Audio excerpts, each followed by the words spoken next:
Hay nako. Ito, naglalakad kami tatlo ng amo ko.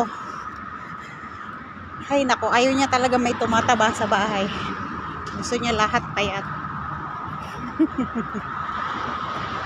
Ay. Amo namin ayun dyan sa unahan. Yun, yung nakaputi na yan. Sinasamahan niya kami maglakad. Maglakad daw kami balik-balikan.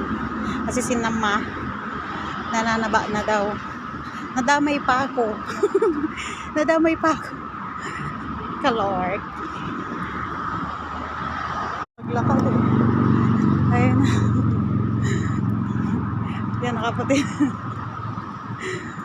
Ay. Kaloka.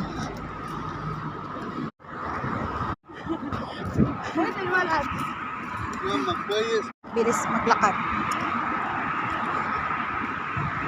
Hindi ko alam kung gusto niyang papayatin si Nama o dinadamay lang kami sa paglalakad niya. Maganda nga naman Nama yung marami na naglalakad kasi siya lang mag-isa yung naglalakad.